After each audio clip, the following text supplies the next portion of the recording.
हमारी आवाज नहीं आए करा करो। हमारी आवाज आना बंद हो जाए तो आप उसको बढ़ाते रहा करो करो क्लास। निदानम च, निदान के बारे में कल चर्चा हो गई थी। आर्त ध्यान की चर्चा हो गई थी कि आर्त ध्यान इष्ट का वियोग होना, अनिष्ट का संयोग होना, वेदना होना, पीड़ा होना, और निदान, निदान का मतलब होता है आगामी भोगों की इच्छा अभिलाषा रखना, निदान बंद कहलाता है। अब ये किनको होता है? तो अगला सूत्र आपके बीच में आ रहा है, तद अविरत देश व्रत प्रमत्त संयता नाम, अर्थात वे अर्थ ध्यान तत् अविरत, अर्थात एक पहले गुण स्थान से लेकर अविरत माने चौथे गुण स्थान तक, देश व्रत माने पांचवें गुण स्थान में, और प्रमत्त संयता नाम अर्थात छठे गुण स्थान वर्ती मुनि राजों को होता है। बड़े ध्यान से सुनिएगा। आर्त ध्यान संसार का कारण है, रौद्र ध्यान संसार का कारण है, और संसार का कारण होते हुए भी वो तद अविरत, तद अविरत, अविरत माने पहले दूसरे तीसरे चौथे गुण स्थान में रहने वाले जीवों को होता है। जिन्होंने कोई नियम व्रत प्रतिमा नहीं ली है वो चौथे गुण स्थान तक हो सकते हैं। अगर देव शास्त्र गुरु के ऊपर विश्वास है, श्रद्धा है, आस्था है, तो उनका चौथा गुण स्थान हो सकता है। और सच्चे देव शास्त्र गुरु को छोड़कर अन्यथा कहीं प्यार विहार उनका होता है या कहीं दूसरी जगह श्रद्धा उनकी बनती है, तो उनका पहला गुण स्थान बन सकता है, पहला गुण स्थान हो सकता है। तो तद अविरत माने पहले गुण स्थान से लेकर चौथे गुण स्थान तक, और देश व्रत माने हम प्रतिमाधारी, जो भी क्षुल्लक ऐलक आरिका माता जी, ये सब देश व्रत में आ गई। ये भी और हम भी आर्त ध्यान कर सकते हैं, होता है। लेकिन होने के बाद तत्व ज्ञान जिसको होता है वो उससे बचने की कोशिश करता है, और प्राय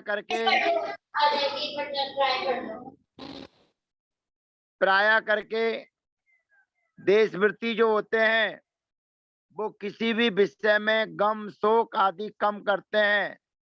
लेकिन जो गृहस्थ में रहने वाले देशवृत्ति होते हैं उनका राग भाव कुछ ज्यादा हो जाता है, और ज्यादा होने के बाद में वो ज्यादा समय तक विस्मृत भी हो जाते हैं। अगर ज्यादा रागांश वाली चीजें होती हैं तो वो ज्यादा विस्मृत हो जाते हैं, लेकिन फिर भी वो अपने आप को संभालने की कोशिश करते हैं। यहाँ पर सोनागिर में एक छुल्लिका माता जी हैं, और अभी कोरोना से संबंधित उनकी बहन के दो बच्चे जवान दोनों लड़के एक एक करके चले गए, और उसी दिन संयोग से उनको खबर मिली होगी, और मेरे पुराने परिचित हैं, तो मैंने उनको वंदना इच्छामी की माता जी, और कुछ समाचार पूछा, माता जी कैसे हो क्या हो? तो उस समय माता जी ने कोई जवाब नहीं दिया और चुपचाप वे चली गई। कोई बात नहीं, दूसरे दिन 2-3 दिन बाद फिर मिली सवेरे, तो उस समय फिर उन्होंने बताया कि ऐसे दो समाचार मिले थे, पहले बड़ा लड़का चला गया था, फिर छोटा लड़का चला गया, माने बहन के लड़के। तो कहते दुख था, इसीलिए थोड़ा सा मेरे भाव आपके पास में आवाज नहीं निकल पा रही थी, इसलिए मैं नहीं रुकी और मैंने कोई आपको जवाब नहीं दिया, तो मेरे को क्षमा करना। राग भाव रहता है, मोह भाव रहता है, ऐसे ही वो माता जी बता रही थी। तो कहने का अभिप्राय ये है कि राग भाव के कारण थोड़ा तो रहा, लेकिन 2 दिन बाद वो उसको अपने आप उस गलती का एहसास कर रही हैं कि राग भाव तो आ जाता है, मोह तो हो जाता है, पर संसार की रीति ऐसी है।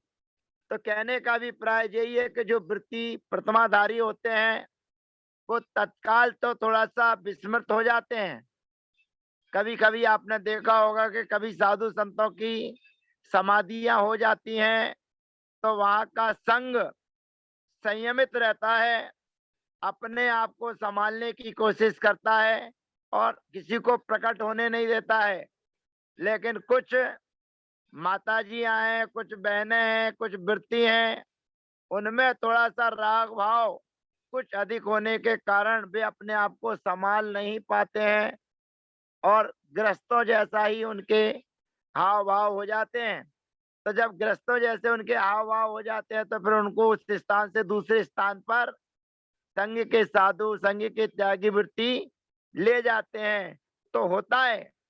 लेकिन तेज व्रत के बाद में आता है प्रमथ संहिता नाम, अर्थात मुनि महाराज को भी अनिष्ट इष्ट का वियोग हो जाए, कोई गुरु महाराज का वियोग हो जाए, तो उस समय उनको भी वह आर्त ध्यान लग सकता है। गुरु महाराज के बारे में बार-बार सोच सकते हैं, चिंतन कर सकते हैं और अपने आप को ना संभाल पाए तो उनका याद हमेशा बना रह सकता है। तो ये छठे गुण स्थान तक आर्त ध्यान चलता है। अब इसमें ध्यान रखना ये है कि 4 आर्त ध्यान है। अनिष्ट का संयोग, अब अनिष्ट का संयोग का मतलब ये है कि अभी गृहस्थों की चर्चा नहीं कर रहा हूँ, प्रथमाधारी की चर्चा नहीं कर रहा हूँ। अभी तो मैं प्रमत्त संयत माने छठे गुण स्थानवर्ती मुनिराज की चर्चा कर रहा हूँ। और छठे गुण स्थान में रहने वाले मुनिराज को अनिष्ट का संयोग नाम का अर्थ ध्यान कैसे होगा? तो छठे गुण स्थान में रहने वाले जो मुनिराज हैं, हो सकता है कि उनको गुरुजी अच्छे ना मिले हों, हो सकता है कि गुरुजी को शिष्य अच्छा ना मिला हो सकता है कि संघ में एक साधु का व्यवहार अच्छा ना हो, प्राय करके साधुओं के संग बना दिए जाते हैं, उपसंग बना दिए जाते हैं और प्राय करके साधुओं के उपसंग उन्हीं साधुओं के बनाए जाते हैं। दो प्रकार के संग बनते हैं। एक तो उन साधुओं का संग बनाया जाता है जो योग्य हैं, क्षमतावान हैं, समाज को चलाने की क्षमता और पावर उनके अंदर है। एक उन लोगों का उपसंग बनाया जाता है और एक उन मुनिराजों का उपसंग बनाया जाता है जो संघ में रहते हुए अपने आप को अलग महसूस करते हैं या अलग से कुछ अपना बताने का हाव भाव उनका रहता है। इस कारण वो निवेदन करते हैं, प्रार्थना करते हैं कि हमें संघ से अलग होना है। लेकिन संघ से अलग होना है ऐसा तो नहीं कह पाते हैं कि हमें संघ से अलग होना है। तो फिर वो उपाय और युक्ति का काम करते हैं और उपाय और युक्ति में कुछ कुछ मायाचारी उनकी रहती है कि अब संघ से निकलना है और संघ से निकलना है, संघ में नहीं रहना है, बाहर जाके प्रभावना करनी है, अपनी प्रभावना नहीं करनी है, बाहर जाके प्रभावना दूसरों को प्रभावित करना है। ये भाव जब उनके अंदर आते हैं तो गुरु महाराज से निवेदन तो नहीं कर पाते कि हमको अलग रहना है या अलग जाना है। तो अब निवेदन करेंगे कि हमको सम्मेद शिखर जी की यात्रा करनी है, निवेदन करेंगे कि हमें गिरनार जी की यात्रा करनी है, निवेदन करेंगे कि हमें गोमटेश्वर जाना है, निवेदन करेंगे कि हमें हस्तिनापुर जाना है, हमें बद्रीनाथ जाना है। अब जब शिखर जी की यात्रा का निवेदन करेंगे, गिरनार जी की यात्रा का निवेदन करेंगे, पंच पहाड़ियों का को याद करेंगे, तो स्वाभाविक है कि संघ परमिशन देगा, सुविधा देगा और उनको ये मौका प्राप्त हो जाएगा। और जब सम्मेद शिखर जी की यात्रा आदि पर जाएंगे तो स्वाभाविक है कि एक तो अच्छी गति से जाएंगे, एक आराम आराम से जाएंगे। तो धीरे धीरे जाने पर एक चातुर्मास तो सम्यक शिखर में हो ही जाएगा और रास्ते में भी हो सकता है, पहुंचने के पहले भी हो सकता है और चातुर्मास के बाद फिर पंच पहाड़ी वगैरह होते हुए आने में एकाध चातुर्मास और हो जाए। और उसके बाद फिर गुरुजी जहाँ भेजते रहे वहां अपनी तरफ से नहीं कहते, कहना है कि हमको संघ में आना है। तो इस प्रकार से उनका संघ बाहर रह सकता है, वो बाहर से रह सकते हैं। लेकिन प्रसंग यहाँ पर है कि उनको आर्त ध्यान किस प्रकार से होता है। तो एक तो प्रभावना की दृष्टि से आचार्य परमेष्ठी उनको बाहर भेजते हैं, उनका उपसंग बनाते हैं, अथवा जो साधु स्वयं जाना चाहते हैं तो फिर उनका उपसंग बना देते हैं, या संग में उन साधु का व्यवहार, उठना बैठना थोड़ा अलग थलग से चल रहा है, जिससे संघ के साधु प्रभावित हो रहे हैं और प्राय करके आचार्य महाराज को बताते हैं कि फलाने महाराज सामायिक के समय में सामायिक नहीं करते हैं, इत्यादि इत्यादि। तो इस प्रकार से भी उनका एक उपसंग बना दिया जाता है कि भैया अब तुम बाहर जाओ, तुम्हें जो दिखाए सो करो। तो जो दिखाए सो करो, तो उनको नियम से आर्त ध्यान होता होगा, कभी कभी कुचित कदाचित। तो इस अपेक्षा से यहाँ पर छठे गुण स्थान वर्ती को इष्ट का अनिष्ट का संयोग हो सकता है, और इष्ट का वियोग तो यही है कि गुरु महाराज का, शिष्य का, साधर्मी मुनिराजों का वियोग हो जाए, तो उस समय भी उनको लग सकता है। शारीरिक पीड़ा, वेदना कभी भी किसी को भी हो सकती है और उसको संभालने में बड़ा कठिन काम है। हमारे संघ में एक अलग जी हैं, निश्चय सागर जी उनका नाम है। अभी वर्तमान में सिलवानी के पास में मुनि श्री समता सागर जी महाराज के पास में है। अभी वर्तमान की स्थिति उनकी क्या है, क्या पता नहीं, लेकिन जबलपुर में जब 1988 में उनका चातुर्मास हुआ था, उस समय एक दिन उनको इतनी गैस पेट में बनी थी, इतनी गैस पेट में बनी थी, जिसकी पीड़ा को वो सहन नहीं कर पा रहे थे।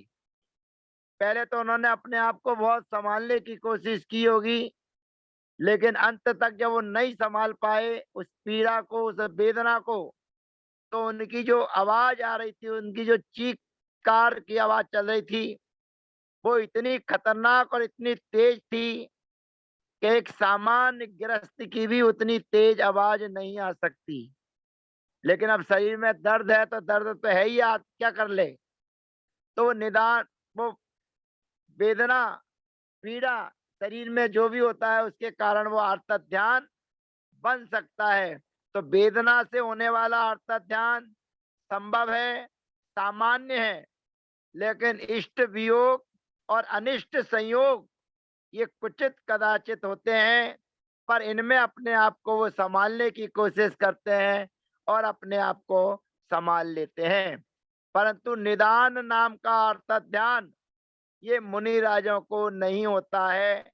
मुनि राजों को इष्ट का वियोग हो सकता है, अनिष्ट का संयोग हो सकता है, और शारीरिक वेदना, पीड़ा उनको हो सकती है।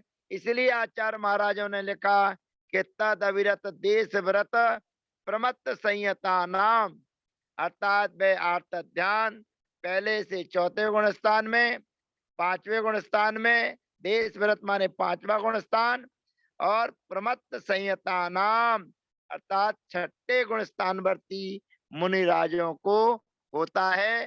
परंतु निदान नाम का अर्थ ध्यान आपको हो सकता है, हमको हो सकता है, ये पांचवें गुण स्थान तक चलता है। अब आगे की चर्चा है, जो रौद्र ध्यान है, उस रौद्र ध्यान की क्या व्यवस्था है। तो देखिए, आचार्य महाराज ने आर्त ध्यान को समझाने के लिए 5 सूत्रों का प्रयोग किया, और 5 सूत्रों में उन आर्त ध्यान का लक्षण बताया। पहले भेद वगैरह कुछ नहीं बताए, केवल लक्षण बताया, और लक्षण बताने के बाद इस 34 नंबर के श्लोक में उस आर्त ध्यान के स्वामी बताए कि कौन गुण स्थान वर्तियों को आर्त ध्यान हो सकता है। परंतु अब रौद्र ध्यान समझाने के लिए आचार्य महाराज एक ही सूत्र में, देखिए ध्यान रखिए कितनी विशेषता, कितनी विलक्षणता आचार्य श्री उमा स्वामी महाराज की रही है कि एक ही सूत्र में वे रौद्र ध्यान के नाम बता रहे हैं, एक ही सूत्र में रौद्र ध्यान का लक्षण लिख रहे हैं, और एक ही सूत्र में वे रौद्र ध्यान के स्वामी बता रहे हैं। सोचना, विचार करना, चिंतन करना, एक सूत्र में तीनों चीजें आचार्य श्री उमा स्वामी जी महाराज बता रहे हैं।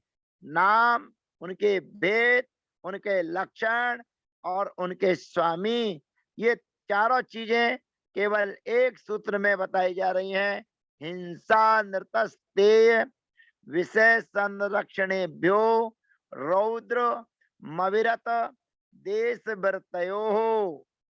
हिंसा नृतस्तेय विषय संरक्षणेभ्यो रौद्र मविरत देश वृत्तयोः। अर्थात वह रौद्र ध्यान जो संसार का कारण है, ऐसे रौद्र ध्यान के भेद यहाँ पर बताए जा रहे हैं। अब इस रौद्र ध्यान के भेदों को सुनने के बाद आप सावधान और सचेत हो जाना, क्योंकि आप लॉकडाउन में बैठे हुए हैं, घर पे बैठे हुए हैं और आपको पता नहीं है कि किन कारणों के माध्यम से हमारे को रौद्र ध्यान हो रहा है। रौद्र ध्यान का मतलब ये नहीं है कि कोई आपत्ति आपके पास में आई हो, कोई कष्ट आपके पास में आया हो। आर्त ध्यान में तो चारों चीजें पहचान में आती हैं, समझ में आती है कि आपकी कोई अच्छी वस्तु का वियोग हो जाए तो इष्ट वियोग है, आपको किसी गलत चीज की प्राप्ति हो जाए तो अनिष्ट का संयोग है, आपके शरीर में वेदना पीड़ा आदि होने लगे तो वेदना है, और आप कुछ अभिलाषा रखते हैं, संसार की इच्छा रखते हैं तो वो निदान है। लेकिन रौद्र ध्यान में ऐसी कोई भी चीज नहीं है जिससे आपको कष्ट हो, आपको रोना पड़े, आपको वेदना हो। बड़े मजे के हैं रौद्र ध्यान, इसीलिए इन रौद्र ध्यान को सामान्य श्रावक करता रहता है। हम जैसे देशवृत्ति भी करते होंगे, कर रहे होंगे, लेकिन मुनिराज इससे बचे हुए रहते हैं। और यदि वो मुनिराज अगर करते हैं तो उनका नियम से गुण स्थान 5वां हो सकता है, चौथा हो सकता है, पहला भी हो सकता है। वो बाहर से मुनि हैं, अंदर से मुनि नहीं। हम और आप गृहस्थ हैं तो बचने की कोशिश करना रौद्र ध्यान से। सुनिए रौद्र ध्यान। हिंसा नृतस्तेय विषय संरक्षणेभ्यो रौद्र मविरत देश वृत्तयोः। हिंसा नृतस्तेय विषय संरक्षणेभ्यो रौद्र मविरत देश वृत्तयोः। देखिए कितनी अच्छी अच्छी बातें बताई गई हैं। सबसे पहले कहते हैं हिंसा। हिंसा सभी जानते हैं, 5वें अध्याय में वृत्तों को माध्यम से बताया था कि हिंसा आदि 5 पापों का त्याग करना व्रत कहलाता है। और छोटे बच्चे जब पाठशाला में जाते हैं, आप भी गए होंगे, आपने भी पढ़ा होगा, और अभी जो 12 वर्षीय जो आप परीक्षा दे रहे हैं, जो आप सिलेबस पढ़ रहे हैं, उनमें भी प्रारंभिक पुस्तकों में 5 पापों के नाम आदि की चर्चा आई होगी। तो यहाँ पर वही बताया जा रहा है कि यहाँ पर 5 पाप नहीं बताए जा रहे, लेकिन रौद्र ध्यान कैसा होता है ये देखना और चिंतन मनन करना कि हम क्या कर रहे हैं, हमें क्या करना चाहिए। सबसे पहले आता है हिंसा, दूसरे नंबर पर आता है अनर्थ, तीसरे नंबर पर आता है चोरी, और चौथे नंबर पर आता है विषय संरक्षणेभ्यो। कहने का अभिप्राय यह है कि 5 पापों के जो नाम बताए हैं, उनमें एक जो अब्रह्मचर्य है, कुशील है, उस पाप का नाम यहाँ पर नहीं लिया है। बाकी चारों पापों के नाम यहाँ पर आ गए हैं। अब चारों पापों के आने का मतलब ये नहीं है कि आप पाप करें। आपको इन हिंसा, झूठ, चोरी, ये विषय संरक्षण, इसमें आपको कुछ नहीं करना, किसी को मारना नहीं है, किसी को पीटना नहीं है।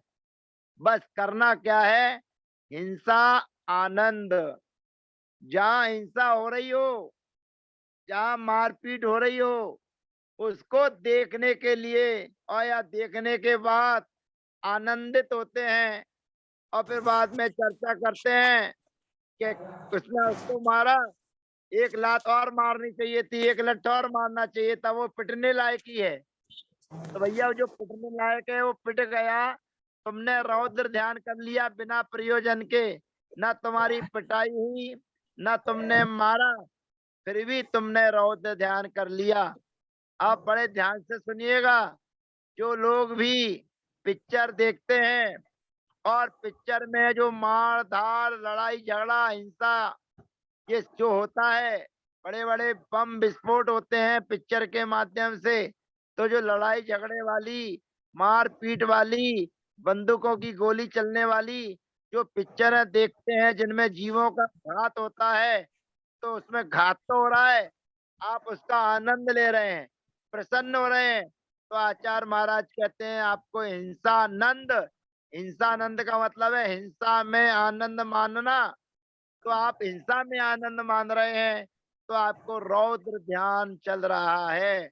इसलिए आप पिक्चर देख रहे हैं, पिक्चर देखें, कोई बुरी बात नहीं है, अच्छी बात है, क्योंकि शिक्षा ही ग्रहण की जा सकती है।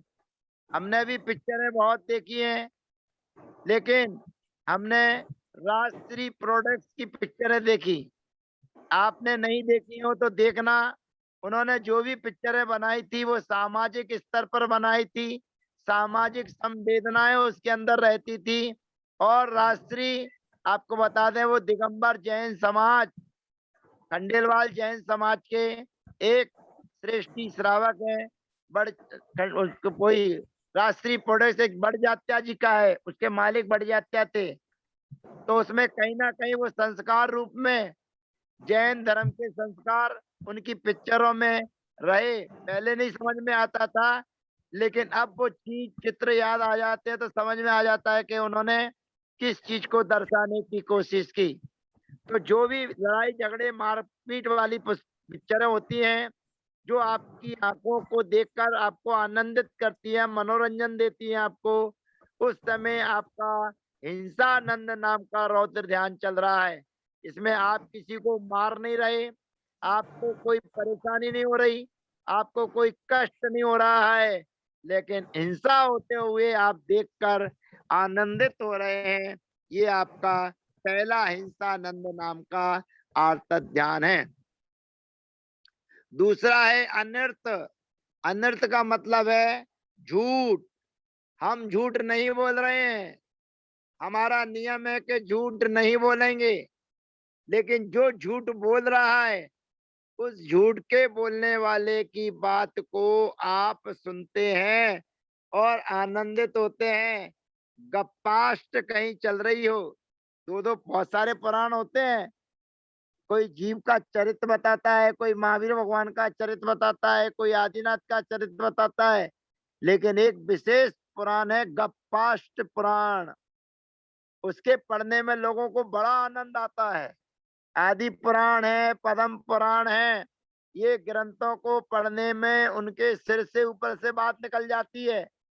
कहते हैं भैया इसमें तो बहुत ऊपर से बात चली गई, एक कहानी में दूसरी कहानी, दूसरी में तीसरी, एक कहानी पूरी हुई नहीं, एक राजा ने अपनी बात पूरी कही नहीं कि दूसरी कहानी चालू हो गई, दूसरी कहानी चालू में खत्म हुई नहीं कि तीसरी कहानी चालू हो गई।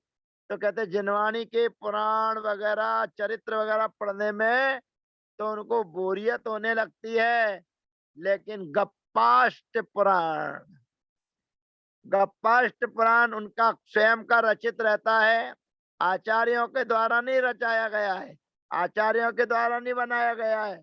वो गप्पाष्ट पुराण, गप्पाष्ट चरित्र स्वयं के द्वारा स्वनिर्मित है। तो ऐसे गप्पाष्ट पुराण सुबह से लेके शाम तक, शाम से लेके दोपहर तक, सवेरे तक चलता रहे तो उनको बड़ा आनंद आता है। झूठ के सुनने में बड़ा आनंद आता है। आप नहीं बोल रहे हैं, आपने तो नियम ले रखा है भैया मैं झूठ नहीं बोलूंगा, लेकिन जो झूठ बोल रहा है और आपको पता है कि ये झूठ बोल रहा है, उसमें आनंद मानना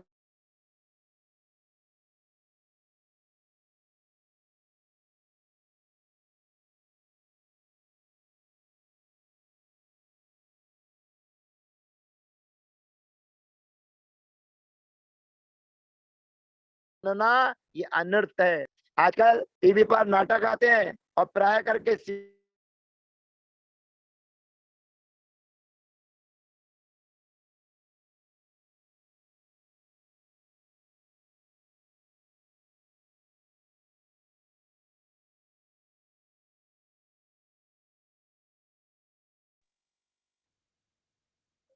समय समाप्त हो गया, दोबारा आते हैं।